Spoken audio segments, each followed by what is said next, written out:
Alors, T-Rex 1905, tout le monde connaît, grosse bestiole, gros théropode, voilà, qu'on a bien étudié.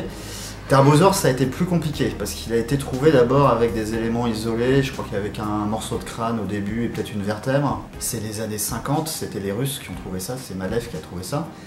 Et justement, l'histoire commence très mal parce que quand il est décrit, Malev en 1954 ou 56, je ne sais plus exactement, le décrit comme Tyrannosaurus. Alors une espèce bien différente du Tyrannosaurus rex américain, mais du Tyrannosaurus. En plus tout concorde parce que c'est des animaux qui vivent exactement à la même époque. La seule différence, c'est qu'il y en a un en Amérique du Nord et l'autre qui est en Asie. En 65, il y a donc un autre collègue qui va y retravailler. Donc je vous laisse aller chercher son nom parce que c'est un nom polonais qui est un petit peu long. Et qui lui reprend le matériel et décide qu'il y a assez de différences pour créer un nouveau genre. Et donc il va créer à ce moment-là Tarbosaurus. Donc voilà, on en est là, et déjà on voit qu'au début il y a une ambiguïté. Et en fait c'est un espèce de controverse qui va durer, qui...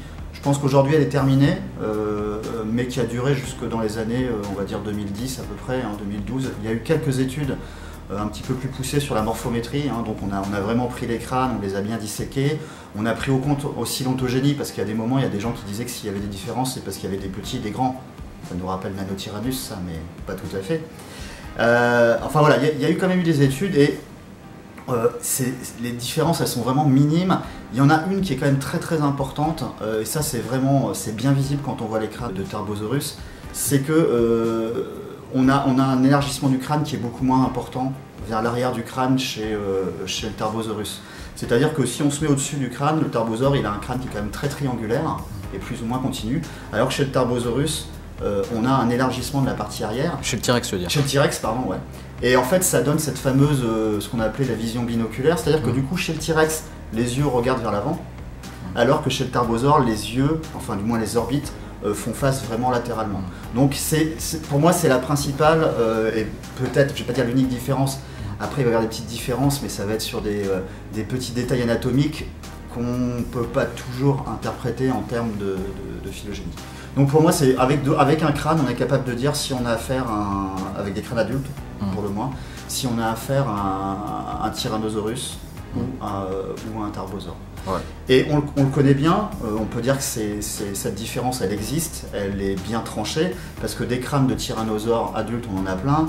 On a Sioux, on a Stan, on a Trix, donc on a bien cette forme-là. Et les crânes de Tarbosaure, il ne faut pas croire aussi, c'est un animal qui est très bien connu, Tarbosaure. Il y a plus d'une quinzaine de crânes, je crois, de connus, il y a une trentaine de spécimens.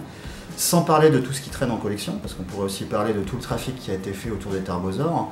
Mais voilà, il y a des crânes de Tarbosaure qui sont quasiment aussi grands que les crânes de T-Rex, et on a bien cette différence importante à l'arrière du crâne sur l'orientation des orbites. Ouais, c'est la seule différence en fin de compte. Pour moi, c'est la seule. Après si je les ai pas en tête parce que c'est pas le groupe que j'étudie, donc j'ai pas été voir si les apophyses transverses de la quatrième vertèbre caudale étaient plus courtes chez l'un que chez l'autre. Il doit y avoir d'autres différences de ce type-là, mais quoi qu'il en soit, je pense que cette différence-là qui est quand même très marquée chez les adultes et qui impacte tout un tas de choses, hein, parce que là on parle pas juste d'un os, on parle de l'ensemble de l'arrière-crâne qui n'a pas du tout la même conformation. Là, je pense que ça suffit largement pour justifier que le Tarbosaurus et le Tyrannosaurus soient dans deux genres différents. Mais après, si c'était le même genre, j'ai envie de dire, on s'en fout. Le plus intéressant, c'est plutôt de dire que si on prend un Tarbosaurus et un Tyrannosaurus, qu'on fait une phylogénie avec, ils sont groupes frères tout le temps. C'est ça qui est intéressant. Finalement, si on s'intéresse à l'histoire et à l'évolution des tyrannosaures, c'est pas de savoir est-ce que c'est le même genre, la même espèce, enfin, c'est important évidemment, mais est-ce que la différence est d'ordre spécifique ou générique? De toute façon, ça reste une décision arbitraire qui est prise par le grand scientifique qui étudiera la question, et puis s'il y a deux grands scientifiques, ils peuvent avoir des avis différents. Ce qui est important, c'est que tout le monde est d'accord pour reconnaître que quand on prend ces deux animaux et qu'on regarde où ils se placent dans une phylogénie, ils sortent en groupe frère, et que donc ils sont étroitement liés l'un à l'autre, et que donc on peut imaginer qu'il y a des relations entre les faunes d'Amérique du Nord et d'Asie encore relativement tard au Crétacé supérieur. Donc voilà, finalement la partie la plus intéressante c'est celle-là. Ouais. Donc un Tarbosaurus c'est aussi cool qu'un T-Rex, quoi. Un Tarbosaurus c'est aussi cool qu'un T-Rex. Il faudrait juste qu'un jour on trouve un crâne de Tarbosaurus un poil plus grand.